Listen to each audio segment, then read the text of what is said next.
And it's really alchemizing your experiences, your pain, your trauma, your hurt, and letting that go, as they always say, on the winds of change.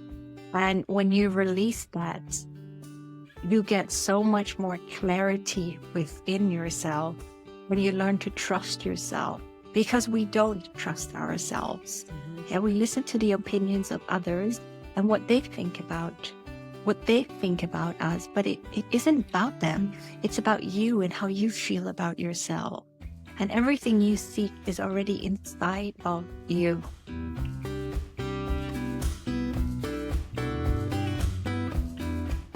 Hello, friends, and welcome back to Curiously Wise, Practical Spirituality in Action. I'm Laurin Wittig, your host. And as always, I have an amazing guest with me today. We've just gotten to chat a little bit, and I'm just really excited about what we're going to learn from Birgitta Visser today. So let me start with the bio, as I usually do, and then we will bring Birgitta into the conversation. So Birgitta is the author of Becoming Authentically Me and a co-author of the collaboration book, Become Empowered. She is a modern-day mystic, guiding others on a journey of self-discovery and empowerment. As a soul empowerment coach and divine channel, she tunes into higher frequencies, delivering messages from the many light beings and master teachers. With her gift for light language healing, she weaves light codes that activate transformation in those seeking alignment with their soul's purpose. And you guys know, if you've been listening, that I'm really, really interested in transformation and empowerment, particularly for women, but for everybody too. Welcome, Birgitta. It's so nice to have you here. Hi, Laurin. Thank you so much for having me on your show. Yeah, so Birgitta is tuning in with us today from Spain. So this is a treat to connect with Europe today. Let's just start off with, you have so many great things to talk about that it was like too much joy this morning trying to figure out where to start. But I know that you must work a lot with intuition based on what you do. And I find with a lot of people that I work with, they don't really trust their intuition. So first of all, how would you define intuition? And then how have you come to trust it? Oh, remember, I'm human too. Oh, yeah. But I call intuition my inner compass north. That's exactly what I call it. And our intuition is not the mind. Our intuition is not the heart. Our intuition is, I like the way that they put it. Sorry. You know, I channel, so I'm getting it through. I know. I do They that call sometimes too. the center of your soul. So the seat of your soul, that's your intuition. So that's, you are in the driver's seat. You control the direction. First, you must learn to alchemize your experiences, to heal and walk through that darkness in order to understand your intuition, your inner compass north. Okay.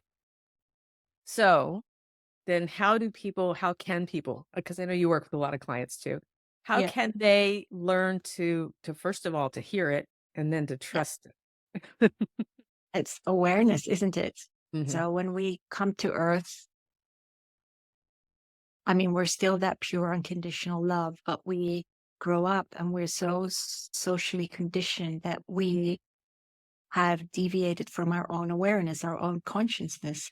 And we listen to everything from the outside in rather than from the inside out. And to create that awareness, it's all about shifting our mindset. And trust me, I mean, honestly, I've been a donkey, heaven knows how many times, because I used to suffer from donkey syndrome. It's okay. I really had to. For me, it was all about learning to dig really deep and seeking the answers within. Yeah, of course, I went to quite a few healers because I couldn't do it on my own. And it's really alchemizing your experiences, your pain, your trauma, your hurt, and letting that go, as they always say, on the winds of change. And when you release that, you get so much more clarity within yourself. when you learn to trust yourself, because we don't trust ourselves. Mhm. Yeah, we listen to the opinions of others and what they think about us, but it isn't about them. It's about you and how you feel about yourself. And everything you seek is already inside of you. Yeah. Yeah. That's yeah, that inner journey is so important, and that letting go of, for me, it was letting go of being defining myself as a victim. Yeah. And it took, I mean, I'm in my 60s now, and it's only been in the last, 5 or 6, 7 years that I Okay. have really started to go, "Oh, I am the one putting myself in the victim role. Yes. How can I change my beliefs, my limiting beliefs? How can I learn who I really want to be, Yeah. as opposed to the person I sort of was molded into, or I molded myself into?" I'll take ownership of that. And it's been so freeing to come out the other side. And I still find little places where I play the victim, and it's like, no, because it's like an onion. You know how that is. You got to peel away the layers, and now it's the little silly, stupid things that are. I'm like, why did that happen to me? Wait a minute, what's in it for me? Which is a Yep. question that I have really learned to ask. What's in this for me? Because it does shift my mind from being the victim to being, oh, wait, there's something good here. There's a nugget of wisdom, a nugget of resilience, a nugget of just knowledge about myself often. Yes, And I find it's so empowering to get out of that damn victim mode, you know? it is. I totally understand where you're coming from. So one thing I also had to learn is people always say, why is this happening to me? Hmm. Rather than saying, oh, you said, what is in it for me? I always say, why is this happening for me? What should I not be looking at this experience from a different perspective? Yeah. Yeah. And it's very easy to say. And I know that quote, change your thinking, change your life. And it's very simplistic, really. It's just that we keep mauling in our own drama, in our own created drama. And regardless if something happens in our youth, because I was abused by the family. It's just, as a kid, you don't know, but as you grow older and you become an adult, take accountability for how you feel, because you're the only one that can change your life. You're the only one that can turn your life around. There's not some fairy godmother waiting there, you know, waving her magic wand, making all the pain go away. It doesn't work Hmm. that way, because how would you ever learn? How would you ever walk through the darkness of these experiences? And how would you ever understand, heal, and just shift that mindset? Yeah. Yeah. It's because we do tend to avoid pain, whether Oh, it's physical yes. pain or emotional pain. And it doesn't help anything to avoid it. You got to go through it, I've found, Hmm. and don't get stuck in it, but walk through it, understand it, accept it, and then go, okay, what's in for me? Because Yeah, there's something here that I needed to receive, even if it's icky. It's something that I needed to see about myself, or understand that I'd stuffed and I need to deal with it, those kinds of things. And it's such a journey that we avoid as humans. And it's such a powerful transformation journey, but you yes, got to have the courage to do it. And that's where people like you and I come in to help facilitate the process, and help to, not to keep you from having to go through it, but to ease the way or to lead the way for them. And I suspect that absolutely. you find that. Yeah. Yes. But I always say this, Lauren, I'm just a tool in the toolbox. Mhm. At the end of the Mhm. day, I like people that. are their own greatest healers. Yes. So we just lead them. We just help them. We're the aid. And Right. then once they're ready, we let them go. Yeah. Yeah. It's one of the things that I do, that I see I've already seen you doing here, is when I'm working with a client, I often get information for them. Yeah. And that will sometimes bring up that old stuff thing that they didn't even realize was there. And so I feel like I'm illuminating things for them so that they can then see them, feel them, move through it, glean what they can, and move on. And it's something that I do feel like a tool myself. It's like I'm a facilitator of the process. I'm not Yeah. doing the process. I'm a facilitator of the process. Yes. There's And something funny that you just reminded me of. So years ago, I channeled the Brethren of Light, as they call themselves. There's so many councils. Mhm. And they gave me the word transforlumination. So transformation and illumination combined in one. Ooh, I like that. Yes. I'm writing that one down. Transferlumination. Yes. I like that one. Yeah, because I've often talked about healing work as reveal, release, transform. So I help to reveal what the problem is, where the block is, what the old story is, whatever it is. Through conversation and energy work, I help them process that. And then they get to go out into the world and figure out what's next. Who am I going to be now? So it's a beautiful process, but that transferlumination I love. I'm going to borrow that if the brethren are okay with that. I'm sure it's fine. So one of the questions that you had offered as conversation starters was, what fuels our inner fire? So talk a little bit about that process, or that what you mean by fuels that. our inner fire? Well, that's a broad question, isn't I it? know, so take it where you want to. I mean, wow, what fuels my inner fire? Well, that's different. That's totally different now. But remember, when we start out on our journey of life, we have, we follow, how do I put this?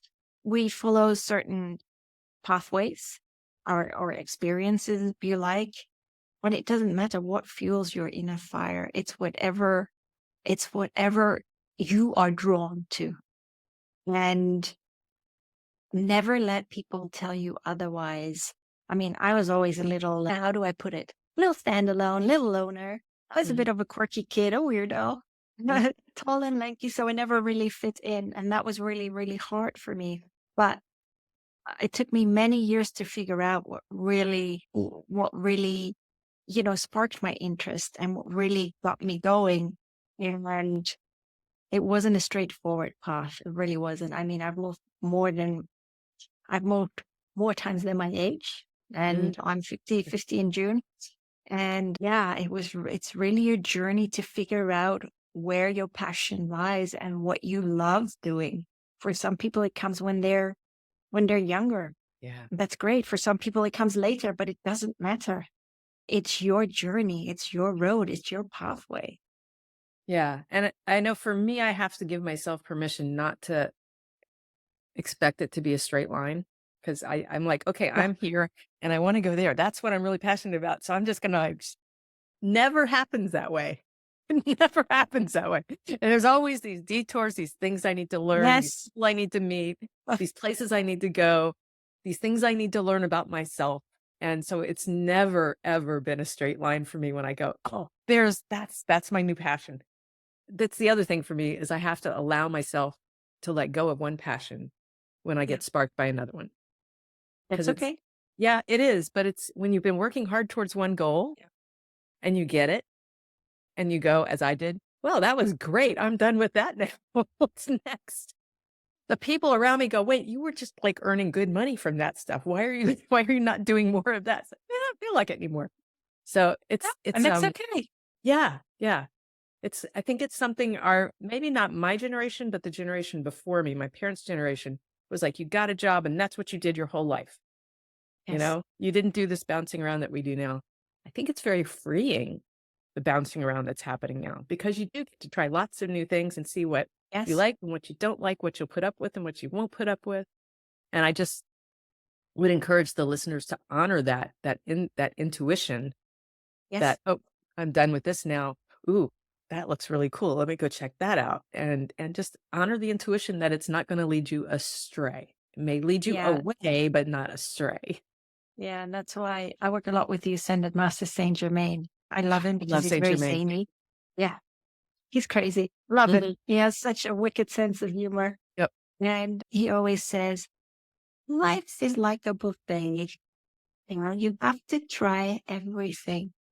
Why stick to the same thing when there is so much more to life? There's so many more flavors and dishes for you to try. So why not try them? Yeah. Yeah. I love that. He's an amazing healing energy too. It's just wonderful with his violet flame. Yes, yes, yes, he is. I am a Juiciness. being of violet fire. I am the purity God desires. Mhm. Yep. It's very powerful. I Yes. work with him fairly often, actually. So he'll Mm. come and assist. All right. So that was a lovely answer to that really broad question. But it was your question. So yeah.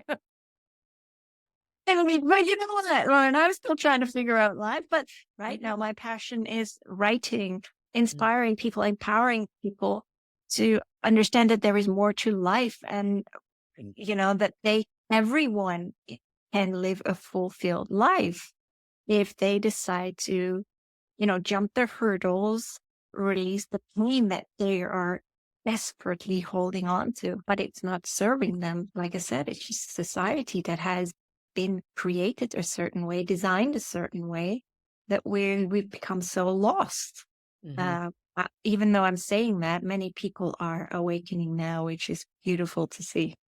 It is. It is. And I think that's why there's so many healers coming around now because we Mm. we need that to help this happen. Yes. One of the points that I think I forget to talk about it's not a side effect, as a result of doing the healing work. One of the things that's so wonderful about moving through all of that and either letting it go or transforming it into something that works for you is that every time you let that heaviness go, your natural vibration rises. Yes, it does. And you can hold that state, that higher state of vibration with greater ease. And Yes. so every time you shed another layer of that hidden emotion, those traumas, the victimhood, whatever, you Yeah. rise higher and higher and higher. And let me tell you, having been on quite the healing journey myself, it's awesome when you start feeling yourself rising into these higher, and frankly, for me, they're happier places. I just feel light and joyful. And not that I don't have those days like we all do, that, where things are not going easy Yeah. and, or the dog is driving me crazy because it's in and out and in and out and in and out, whatever. But it's such an easier place to live when you can lift yourself up to those higher vibrations. You'll find more joy, you'll find more health, you'll Yeah. find more interesting things coming to you. You're not Yeah. holding on to all that crap and thus resisting anything that wants to find you. Yeah. I think it becomes, once you start on your healing journey and you still get these crappy experiences, trust me, I still have them. I've Yep. had some really rotten ones last year, but these are just challenges. And I mean, I call them the stepping stones to, to wisdom and healing and understanding the cogwheels of life, really. And when you go through another crappy experience, whatever that may be, for me, it was like bullying in the workplace, which is run Mm. like a red thread throughout my Yes. corporate career. Mm. And at some stage, I will leave my corporate career, but I cannot live off air right now. Yeah. And so I understood it. It took me a couple of days rather than staying in that stalemate state of, you know what, it's not fair. This is not fair. And just rising above it, even though sometimes it's still a thorn in my side when people get like that. But I just think, you know what? I guess my light irks their demons. And I'm just very efficient when it comes to work, very, very organized and I'm quick. Mhm. So, but it's okay. It doesn't matter. We all vibrate at a different level of consciousness and it's called rising above it. Yeah, and just in that scenario that you just described, you're exposing something in the other person to them, Correct? and Yes. it's actually offering an opportunity for them to deal with it. It may not be your responsibility to help them deal with it, but you are serving as a catalyst for that That's to it. come up. And some people notice that that's something they maybe don't like about themselves, or maybe they don't, Yes. and they keep doing it. But Yep. your light, this is what I'm getting now, is your light and your vibration is at a high enough level that you can weather that storm with greater ease than most people can. So Yes. you're serving as a beautiful catalyst in the moment for that person, even though it's an icky place to put yourself, but you can, like you said, you can rise above it more quickly than most people would be able to. Yeah. And yeah, people are triggers, and I always say we're reflectors or reflections of one another. We're Mhm. teachers. And if you look at it from that perspective, when people irk you the wrong way, rub you up the wrong way, whatever the expression Yeah. is, or irritate you, Yes. irritate your demons, it's like, hey, oh, I'm being triggered. Thank you. That's what Saint Germain always says. Take a deep bow in gratitude and just thank them rather than, slipping the finger or Right. being angry, being Yeah. bitter. Yep. Carrying it around. Yeah. Yeah. Yes. Yeah. And that's not something especially in the US, we're not socialized to do that. You got to be right. You got to be right. You can't be wrong. You can't be, it's like, so there's this really icky energy that we have, I don't know, created, that we Yep. brought around us. I feel like we're kind of cloaked in it, smothered in it now, of there's only yes and no, there's only right and wrong. There's no compromise, there's no balance point. And we are so trained to always be right that Yep. it doesn't allow for that balance to be created. Can I? So now you're talking about something. So that says America, right? Hmm. So if you jumble the letters around, what would you get? Let's Saint Germain, but it's nah. I am race. Huh. Yes, Yes. but Yes. actually, America are the forefront runners of the new golden age, and that is what's called the I am race. That's why Okay. everything is going to pot right now. Yes. I am. This is the I am race. What? Okay. I have not heard that before. That's really interesting. Yeah, I was raised in a very political family. My parents were civil rights workers in the Deep South in the 60s and 70s. And so I was part of the whole desegregation thing in the schools and the turmoil. I have a hard time pulling myself away from watching the news. And if you're on this globe, you probably know the excuse my language, the shit show that's going on in our government right now. And I have really had to, first of all, last week I went on a news fast, had to back away from it. But I also have learned to, for the most part, if I don't overindulge, to lightly just get the top points, what's going on, because I do like to kind of know. But instead of letting it make me fearful, I've started doing kind of what we were talking about earlier, where I go, oh, look, there's another great place where we can go in and we can change things for the better. Or there's a hole in our system that we need to come up with a great, solution for. And look at all the civics I'm learning by listening to so many lawyers talk about things. I know better how this country works and where it doesn't work. And it's allowing me to be grateful for the chaos. Yep. Which is not an easy thing to be, because it can be quite scary, the potential outcomes, but I trust it's all going to work out the way it's supposed to It work is. out. And It I know is. that the Western women particularly are supposed to be leading this awakening, this rising vibration. And so I just have to allow myself to indulge myself a little bit, because it's just sort of baked in my blood, but also to honor and celebrate what we're learning because of the shit show that's going on in this country right now. Absolutely. Yeah. So And I don't know where I got from where I came from with that, but there we go. but it's also, if you want to make the world a better place, it starts with you. Mm-hmm. And that's how you inspire and empower others. I mean, I live in my very own cosmic bubble. I don't have a TV. Don't care for it.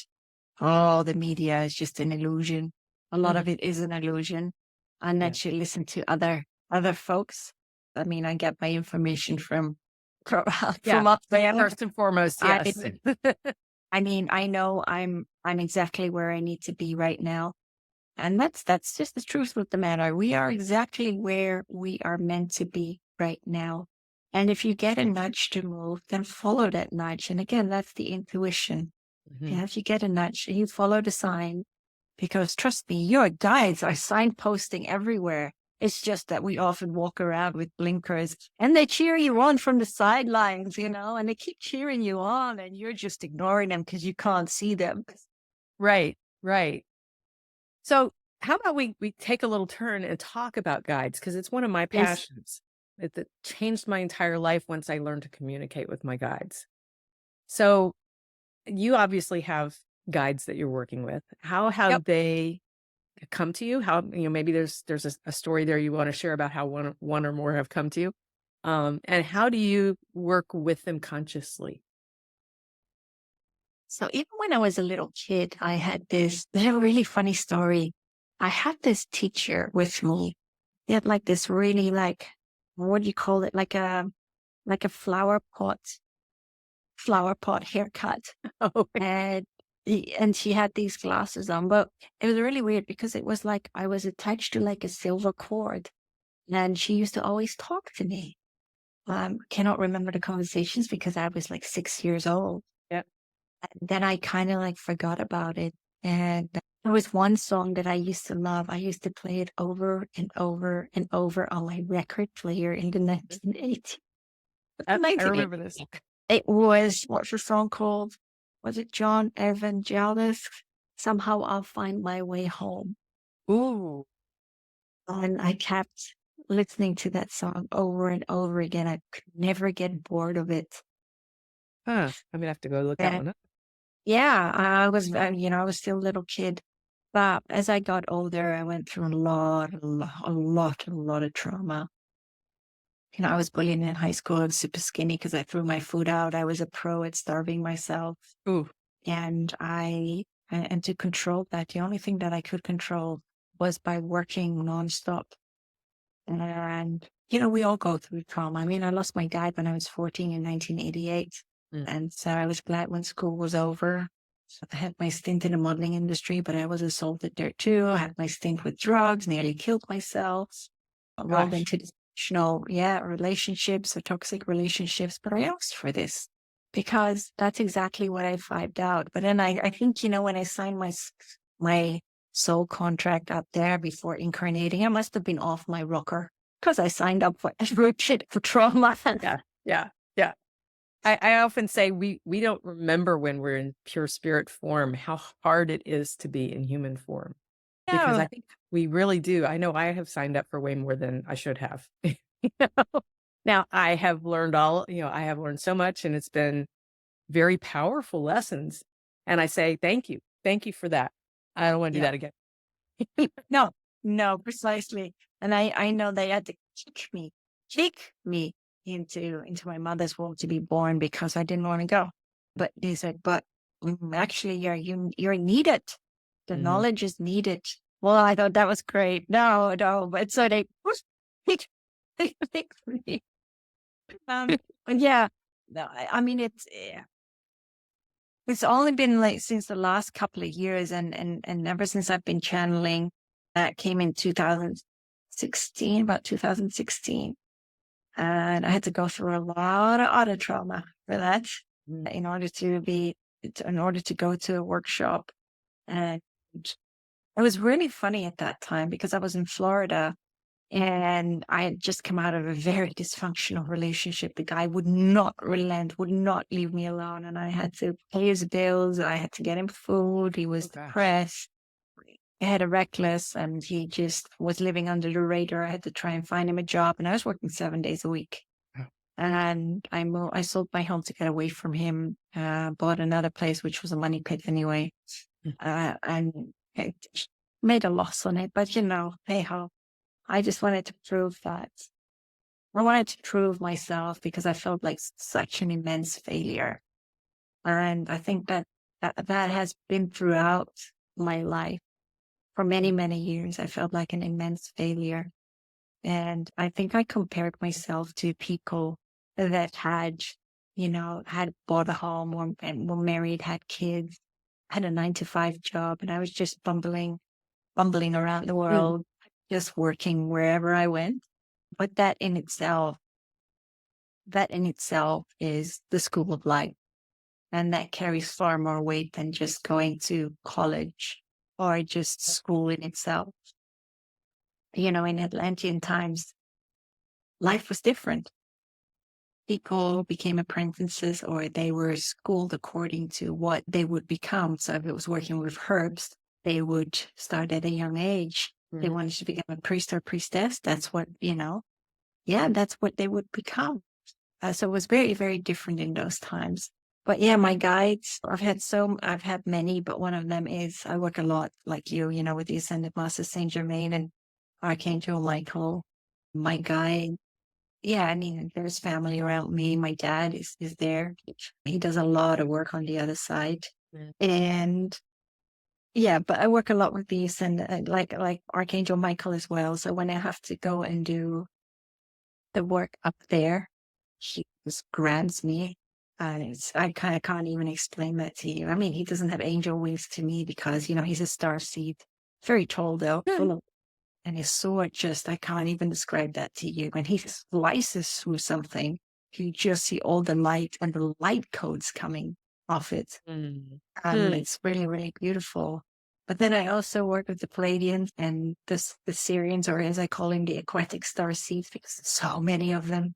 Mm-hmm.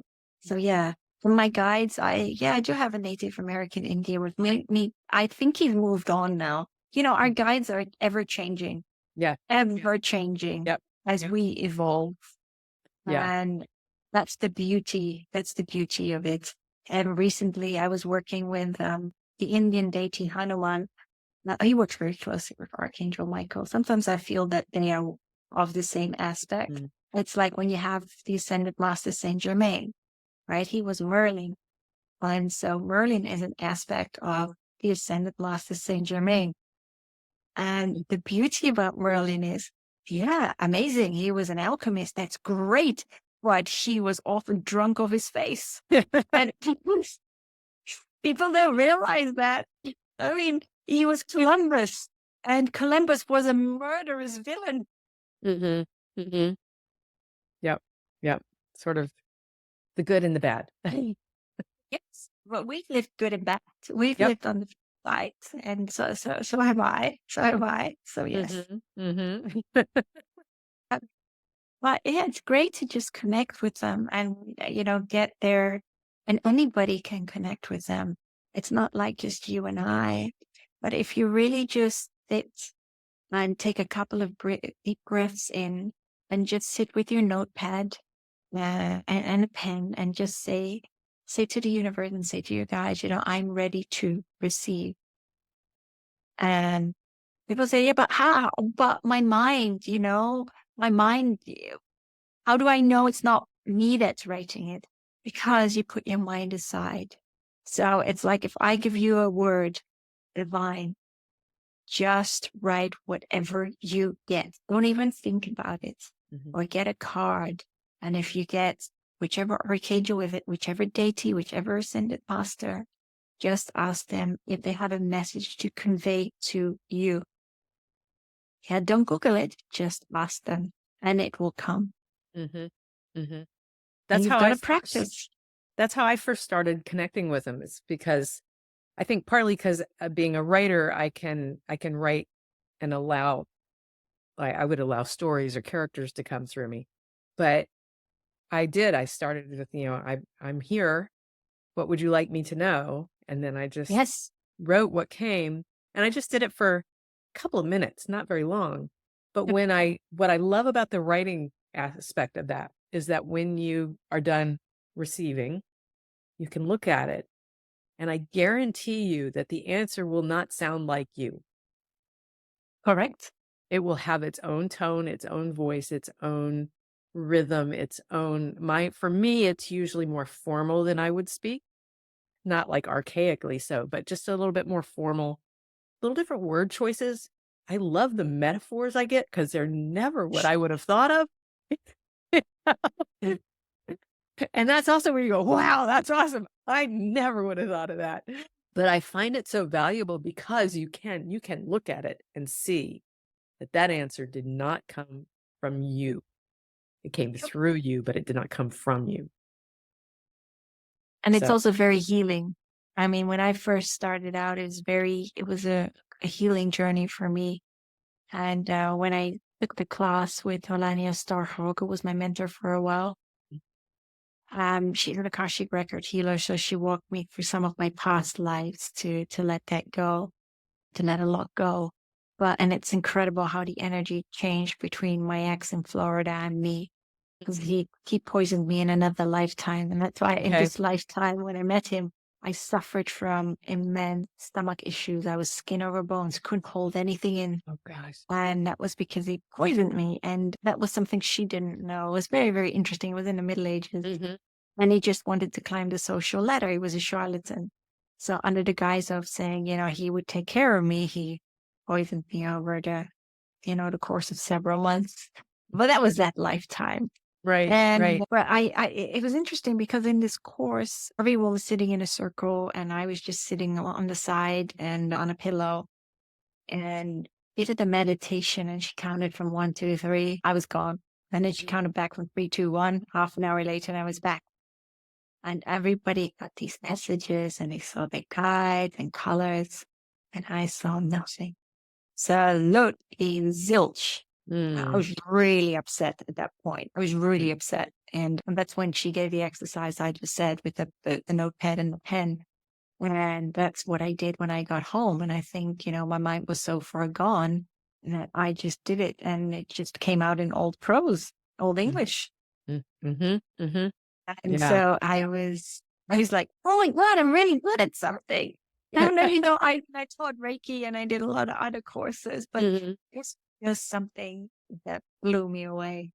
And I never finished. I got so fascinated by it that for a long time, I would spend up to an hour in the morning asking questions and getting answers. And I got to where I finally did it on my computer because I can type faster than I can write. And I can't always read my own handwriting. I don't have to look at the keyboard to type, so I could keep my eyes closed and just let it flow through me. But I learned so much. I probably did that for a year and a half, like almost every day for an hour, sometimes longer. I'd look up and be shocked at how much time I had spent doing that. And I know not everybody has that time. And I was fortunate at that moment to have the time to do that. It's been probably a decade now or more. But that really jump-started me onto the path that I'm on now, this of my own healing, but then also in helping other people to on their journey to healing. And it's fascinating. And I still go back to it now and then and just to say, okay, what do you want me to know today? Or this morning I did it. I was trying to figure out some clarity, which you mentioned in our intention earlier before we started recording, some clarity around where I want to really focus my business, because I'm not a natural entrepreneur. So I'm working with coaches and things. And I was like, I don't know. And I just kind of closed my eyes and said, help me with this, please. I asked, please help me with this. And suddenly the ideas were coming. And I kind of said, okay, help me remember so I can write this down when I get done with this meditation. Yep. And I don't think it's the final product, but boy, it was not something I had been able just the wording of it was not something I had been able to come up with. So I still use it in a more specific way now than just generally, what do you want me to know? Sometimes I'll say, I'm having a problem with this. Help me understand or help guide me on this. And it's powerful. It's super powerful. And then it's fun to go back later and look at it and go, that really happened, or yes, that was the result I got. You can see the manifestation process if you have it written down too. So, it's interesting when we talk about manifesting, and that's something I had to learn. It's all about harnessing your spiritual energy. because we are far more powerful than we're led to believe, of course, because we are energy. People don't think that because, we're just this mass blob of, consistent, just organic Flesh, blob of yeah. a body, but we're not.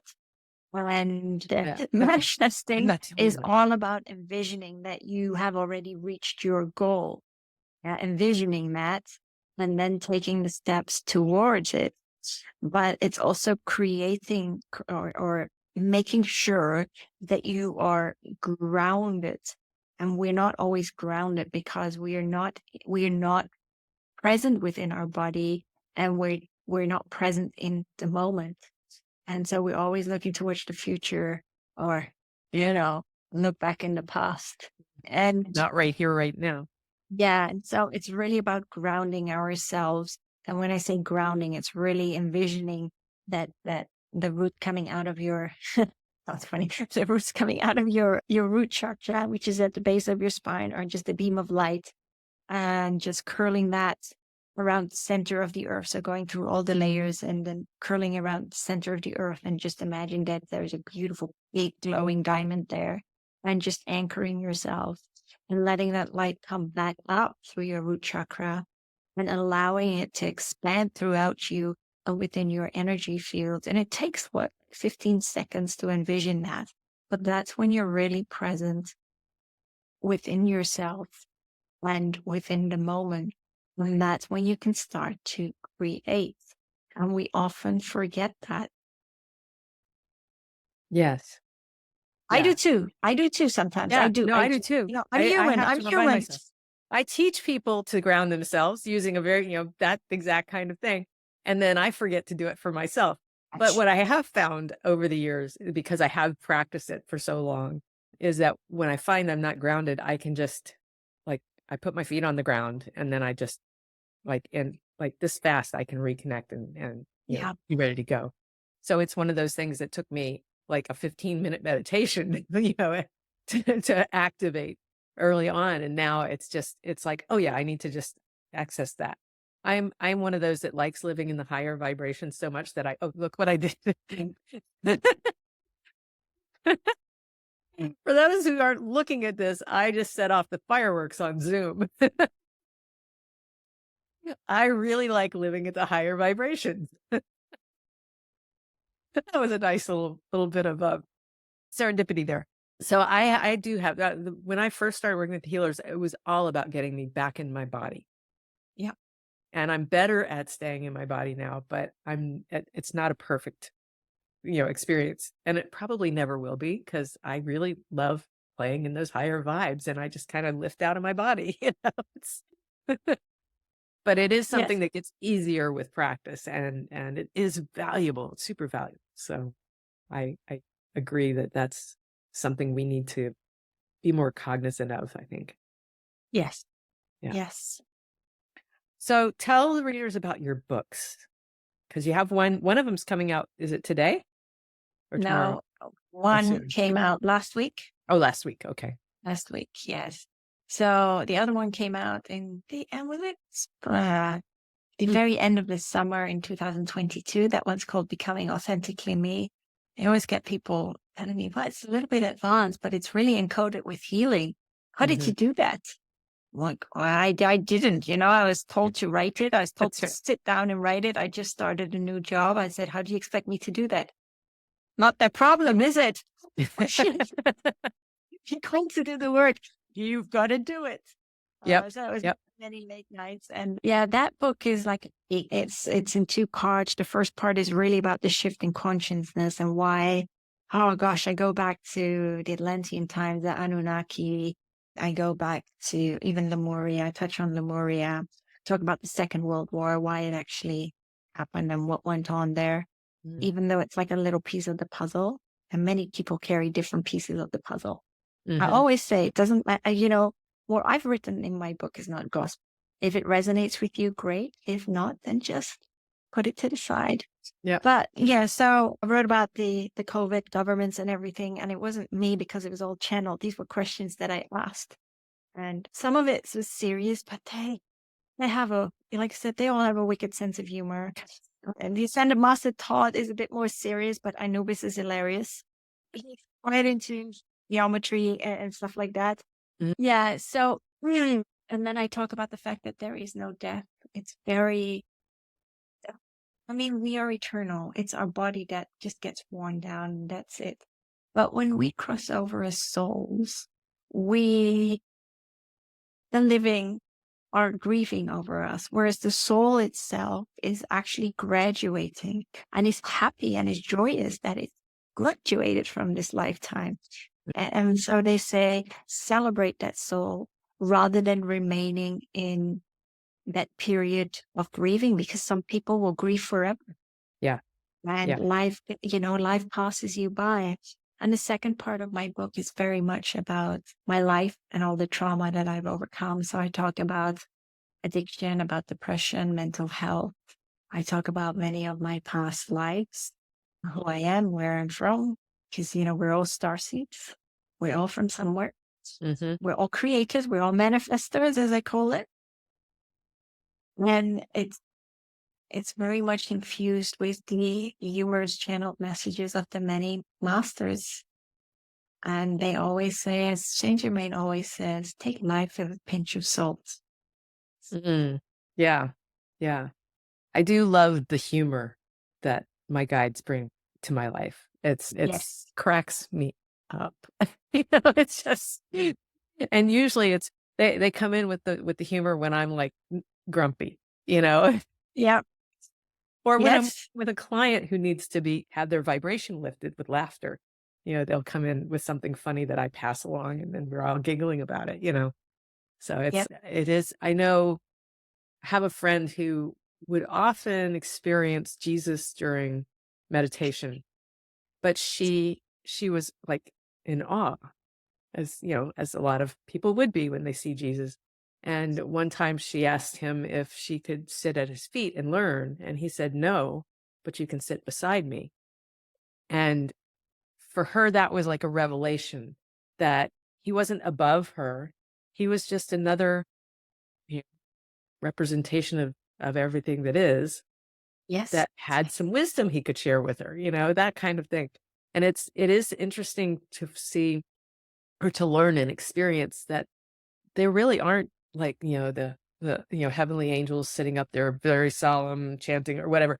No, they love laughter. They love anything that raises our vibration. They love to help us.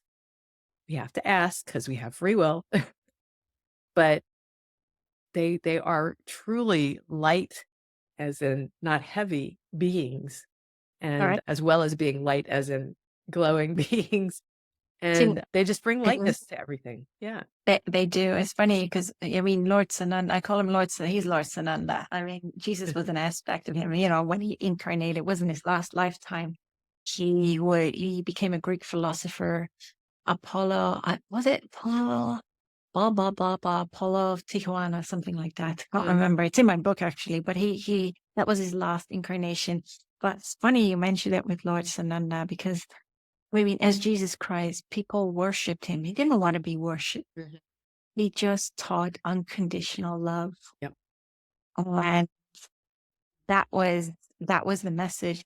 It's funny because Lord Sananda, 2 days ago, because, I do a lot of work up in the astral planes, and sometimes I get up and I can't even get up. I'm so tired, but I Mhm. have to, because I have to do, start my actually work. I was like in this state, and I saw, Lord Sananda sitting on a bench, and I'm like, I sit next to him. My head just went like this. I said, "Look, I'm really tired."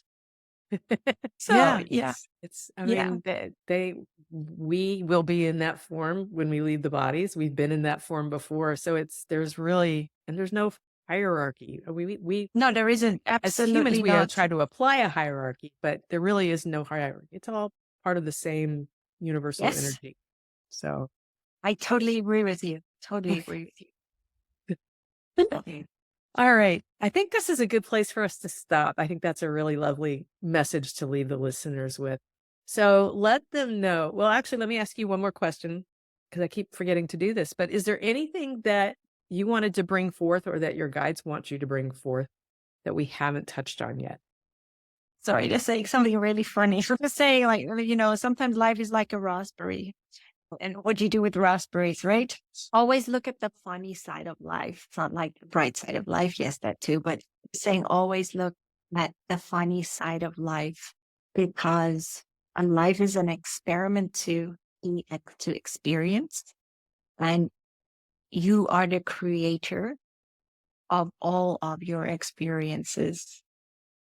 And for you to become wholesome within yourself, it's all about healing and dealing with all of the pain and the suffering that you go through. Look at it from the perspective of having gratitude in your heart for all that you are going through, because it's not meant to taunt you. It's meant to elevate your awareness into understanding that there is so much more to life, and that you are worthy, and that you are a beautiful light of the divine. Never forget that. Even if you think you are standing alone, you are never alone. You are surrounded by infinite beings of light that are ready and willing to help you. So never remain sitting by the road, crying your eyes out, and remaining in that stalemate of victimhood. But they're saying this, kick the dust up and move forward with your life, because you are an incredibly awesome being of light. Think not that you do not have purpose, because you do. And if you put your hand on your heart, feel your heartbeat, and it means that you are alive, and that indeed you do have purpose. Lovely. Thank you for that message. That was awesome. That was an even better way to wind up. All right. So let the listeners know where they can find you and your books and anything else you want to share with them. Well, you can find me on my website, powersoulhealing.com. And I'm on YouTube under Power Soul Healing. And then I am, where else am I? Instagram under Universal Light Warriors. And I'm also, I don't really use Facebook that much these days. We have all those links in the show notes as well. So that makes it easy for people to find you. Yeah. Yeah. So, and remind us of the 2 books that are out. Yes. The second one is out now, which is a collaboration with 13 other amazing women that have overcome their own pain, their own suffering, their own trauma in different ways. And I'm one of the authors. My chapter is called Journey to the Light Within. And then much later this year, I will have another book coming out about my time in India, spent at the Art of Living Center. And yeah, I'm excited about that one too. That is not a big book. It's a normal sized book. And again, it's infused with many of the channeled messages of many of the Indian deities like Ganesha, Krishna, Hanuman, just to name a few, and including the Ascended Master Saint Germain, of course, Archangel Michael. But it talks about meditation, the advanced course, and the importance of breath, because, oh my goodness, do we breathe properly? Or no, we don't. We shallow breathe. That's why we live so superficially on the surface of who we believe ourselves to be, but who we are not, because we are so much more than we are led to believe. Okay. Yeah, that's a whole other topic, isn't it? All right. And I just want to say to the listeners or the viewers, if you go to Amazon and look up one of her books, there's a place where you can follow her as an author. And then you get notified every time a new book comes out. So if you really are interested in that India book, that's your best bet for making sure you know about it when it comes out. And so I just, I love to support my authors and books in general. So I just wanted to add that, because I don't think people really understand what following an author is about. So, but you'll get it. Thank you. All right. Well, thank you, Birgitta, for being here with us. I have really enjoyed this conversation, and I've learned a lot from you, and I've shared some laughs with you, which is always fun. And I hope that the listeners have also enjoyed everything about this. It was just so jam-packed full of wisdom and insights and channelings. And it's been a real treat for me today. It's a good day. It's a Friday here, so it's a good way to end up my week with such a great conversation. So I want to invite my listeners to stay curious, and I hope we'll see you next time on Curiously Wise, Practical Spirituality in Action. Thank you so much for joining us today on Curiously Wise. I hope this conversation has left you feeling inspired and curious about the world around and within you. After all, curiosity is the key to growth and understanding. So keep asking questions and exploring new ideas. If you enjoyed this episode, please consider subscribing and/or leaving a review. It helps us be found by others. If you're curious to learn more about me or my healing practice, HeartLight Wellness, head over to my website at heartlightjoy.com. Until next time, I'm Laurin Wittig. Stay curious.